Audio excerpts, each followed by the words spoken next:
নমস্কার, আমি দেবপ্রিয়া। আমার নতুন একটি ব্লগে আবার তোমাদের অনেক অনেক ওয়েলকাম। তো আজকে এখন আমরা আছি অস্ট্রিয়ায়। আগের ব্লগটায় দেখেছো যে অস্ট্রিয়া মানে আমাদের রুমটা ছেড়ে দিয়েছি। তো এই ব্লগটা আমি তারপর থেকে শুরু করছি, কারণ এটা যেহেতু আর একটা নতুন দেশ হবে। তো আশা করি তোমরা সবাই খুব ভালো আছো, আমিও ভালো আছি। আমি আর অভিজিৎ এখন আমরা অস্ট্রিয়াতেই আছি। আমরা আজকে যাব অস্ট্রিয়া থেকে প্রাগ, অর্থাৎ চেক রিপাবলিক নামে যে দেশটা আছে সেখানকার একটা শহর প্রাগ।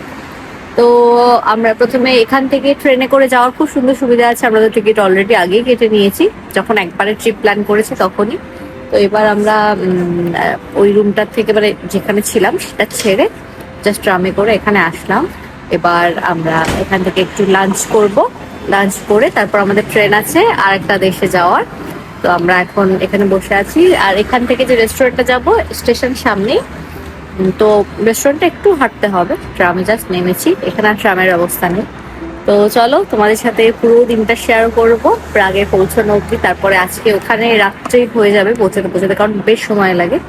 তো আজকে ওখানে জাস্ট ডিনার করাই আছে, আর কিছু নেই। কালকে থেকে ঘোরা শুরু হবে। তো সবকিছু কিন্তু তোমরা ব্লগে দেখতে পারবে, সাথেই থেকো। তো লাঞ্চ করতে আমরা এখানে আসলাম। যেদিন পৌঁছেছিলাম সেদিন ওই রেস্টুরেন্টে এসেছিলাম। আজকে ওখানে রেস্টুরেন্টের খাবার খুব ভালো লেগেছে আমাদের। তো এখান থেকে খেয়ে তারপরে প্রাগের উদ্দেশ্যে রওনা দেবো।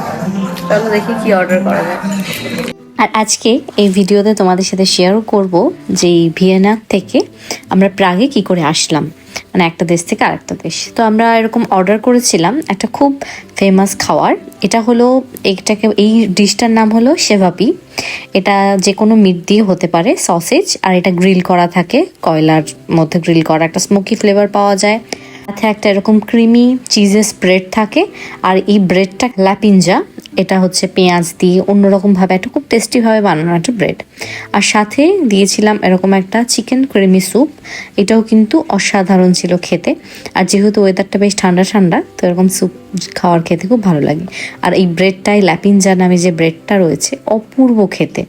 এটা বেশ হাতেই বোধহয় বানিয়ে দেয়, মানে খুবই অসাধারণ। তো তারপর কিন্তু খেয়ে আমাদের চলে যাওয়ার পালা প্রাগে। এবার বলি, এই ভিয়েনা থেকে প্রাগে ট্রেনে যাওয়া খুব সহজ। আর এইটা হলো ভিয়েনার ট্রেন স্টেশন। আর ভিয়েনা থেকে প্রাগ কিন্তু যাওয়ার জন্য ডিরেক্ট ট্রেন পাওয়া যায়। এই রুটে মেনলি দুটো কোম্পানি অপারেট করে। একটা হলো ওবিবি, এটা হলো একটা অস্ট্রিয়ান রেলওয়ের কোম্পানি, আর একটা হলো সেস্কে গ্রাহি। এবার সাধারণত এই ট্রেনগুলোতে যেতে 4 থেকে 4.5 ঘন্টার মতো লাগে। ট্রেনগুলো কিন্তু ভীষণ কমফোর্টেবল, পরিষ্কার। আর আমরা যেহেতু দুপুরবেলা রওনা দিয়েছিলাম, 4.5 ঘন্টা পরে কিন্তু পৌঁছে গেলাম প্রাগকে এখানে প্রাহাও বলে। তো হচ্ছে এরকম মেশিন থেকে যে টিকিট কেটে নিলাম। এবার আমরা হচ্ছে স্টেশন থেকে বেরিয়ে এই যে টিকিটগুলো কেটে নিতে হয়। এটা হচ্ছে 24 আওয়ার্স, 36 আওয়ার্স এরকম ভাবে থাকে। তো আমরা হচ্ছে কেটে নিলাম। এবার ট্রাম দেখতে হবে আমাদের এয়ারবিএনবি যেখানে। তো সেখান থেকে স্টেশনটা ট্রামে করে বা বাসে করে যাওয়া যায়। আর এই টিকিটগুলোকে এখন আগে ভ্যালিডেট করে নিতে হয়, তারপরে তোমাকে ট্রাম বা বাসে মানে উঠতে পারবে তুমি। তো এবার হচ্ছে ভ্যালিডেট মেশিনটা এই যে এখানে, এই যে। তো এগুলোর মধ্যে এটাকে এরকম ভাবে মানে ঢুকিয়ে তারপরে ওরা হচ্ছে ভ্যালিডেট হয়ে গেল। তো একবারে। আর স্টেশনটা হচ্ছে অনেকটা এরকম। আর শহরের বাইরেটা তো এখনো দেখিনি, কারণ ভেতরেই আছি। তো হ্যাঁ, একবার এয়ারবিএনবিতে গিয়ে দেখা হবে, কারণ ফোনে খুব একটা চার্জও নেই। তো শেয়ার করবো কিরকম জায়গায় আছি, আর কালকে থেকে শহরটা তোমাদের সাথে শেয়ার করবো। So let's go. আর প্রাগ শহরটা সম্পর্কে এবং প্রাগ শহরটা কত সুন্দর সেটা তো পরের ব্লগে দেখতেই পারবে। আর এই যে জার্নিটা করলাম সেটার টিকিট ভাড়া কত সেটা সম্বন্ধে একটু তোমাদের বলা যেতেই পারে। সেটা হলো এটা যদি অ্যাডভান্স টিকিট বুক করে থাকো, মানে ভিয়েনা থেকে প্রাগে আসার জন্য, সেখানে কিন্তু টিকিট ভীষণ সস্তায় পাওয়া যায়। মানে 30 ইউরো থেকে শুরু করে 35 ইউরোর মধ্যে। কিন্তু সেটা যদি তুমি লাস্ট মোমেন্টে কাটো, সেটা কিন্তু 50 থেকে আবার 80 ইউরো পর্যন্ত হতে পারে। মানে অনেকটা ভ্যারি করে যায়, তাই জন্য আগে থেকে টিকিট কেটে নেওয়াই শ্রেয়। তো আমরা কিন্তু যে ট্রামে করে শহরটায় পৌঁছে গেলাম, মানে ট্রেন স্টেশন থেকে মেইন সিটিতে আমাদের এয়ারবিএনবি যেখানে ছিল। আর শহরটা কিন্তু বেশ পুরনো। এই শহরের সম্পর্কে সব কিছু নেক্সট ব্লগে দেখতে পারবে। আর এই ভিয়েনা থেকে প্রাগে আসার জন্য ট্রেন টিকিট আমরা যেখান থেকে নিয়েছিলাম সেটা হলো ট্রেন লাইন বলে একটা ওয়েবসাইট আছে, সেখান থেকে। বাকি অনেক ওয়েবসাইট আছে, সেগুলো একটু চেক করে নিতে পারো। তারপরে কিন্তু আমরা দেখো পৌঁছে গেলাম। আর আমরা এখানে যেখানে থাকার জায়গাটা নিয়েছিলাম সেই বাড়িটা চলো তোমাদের সাথে একবার শেয়ার করি। এখানে আমরা চলে আসলাম, আমাদের 4th ফ্লোরে খুব সম্ভবত ছিল, এবং এটা হলো আমাদের আপাতত 3 দিনের বাসস্থান। অপূর্ব সুন্দর, ঢুকতেই এখানে একটা ওয়াশরুম রয়েছে, ওয়াশরুমটা বেশ সুন্দর ছিমছাম। তারপরে একদম ঢুকেই বসার ঘর, লিভিং রুম যেটাকে বলে, লিভিং রুমটা জাস্ট অপূর্ব ছিল। আর এই দিকে ছিল কিচেন, কিচেনটা কিন্তু বেশ ছিমছাম, ছোটোর মধ্যে সুন্দর। আর আমার মনে হয় এই মানে নিজের মতো করে এয়ারবিএনবিগুলো নিলে নিজের মতো করে ছড়িয়ে ছিটিয়ে থাকা যায়। তো আমরা বেশিরভাগ প্রেফার করি এরকম লং জার্নিগুলোতে এরকম একটা করে প্রাইভেট স্টুডিও অ্যাপার্টমেন্ট বা কিছু নিয়ে নেওয়ার, তাতে সুবিধা হয়।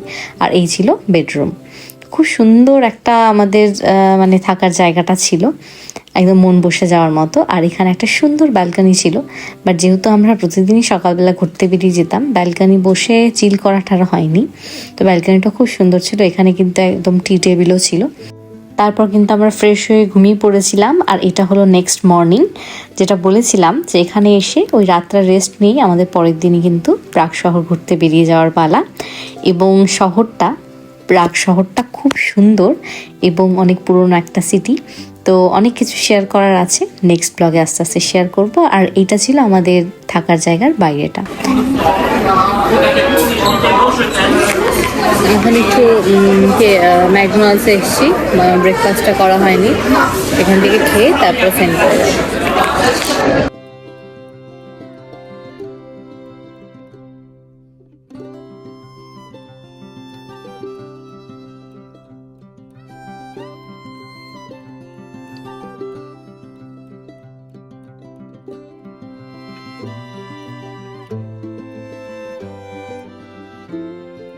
আর আজকে তোমাদের সাথে ব্লগে আশা করি কিছু গুরুত্বপূর্ণ তথ্য শেয়ার করতে পেরেছি।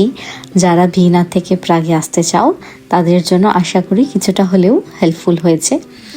আর এই হলো আমাদের সুন্দর শহর প্রাগের সিটি সেন্টার। আজকে একটু তোমাদের সাথে শেয়ার করেছি, নেক্সট ব্লগে পুরো শহরটা শেয়ার করব। আর আমার ব্লগটা যদি ভালো লেগে থাকে প্লিজ ডু লাইক অ্যান্ড আমার চ্যানেলটাকে সাবস্ক্রাইব করে দিও। দেখা হবে পরবর্তী একটা ইন্টারেস্টিং ব্লগে। ততদিন তোমরা সবাই খুব ভালো থেকো, সুস্থ থেকো, আর আমাকে এভাবেই ভালোবাসতে থেকো। বাই।